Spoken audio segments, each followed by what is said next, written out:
ভাবতে পারো, একটা সাধারণ ছোলার ডাল থেকে তৈরি খাবার আজ পুরো ভারতের অন্যতম জনপ্রিয় নাস্তা। এই কড়কড়ে হলুদ স্ন্যাক্সের নাম ফাফড়া।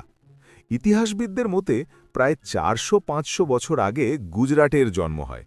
তখন গুজরাট ছিল বড় বড় ব্যবসায়ীদের বাসস্থান, আর অনেক মানুষ ছিল জৈন ও বৈষ্ণব ধর্মের অনুসারী, যারা সম্পূর্ণ নিরামিষ খাবার খেতেন।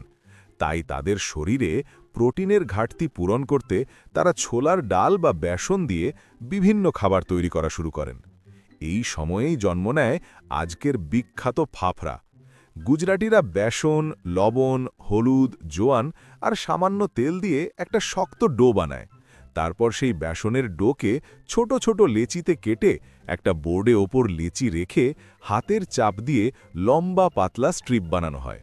এরপর সেগুলোকে গরম তেলে ভেজে বানানো হয় এই কড়কড়ে সোনালি ফাফড়া। গুজরাটে সাধারণত এটি খাওয়া হয় কাঁচা পেঁপের চাটনি, ভাজা কাঁচা লঙ্কা আর মিষ্টি জিলাপির সাথে।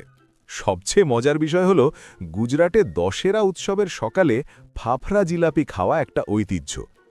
আজ এই খাবার শুধু গুজরাট নয়, মুম্বাই, দিল্লি, কলকাতা সহ পুরো ভারতের স্ট্রিট ফুডে ছড়িয়ে পড়েছে।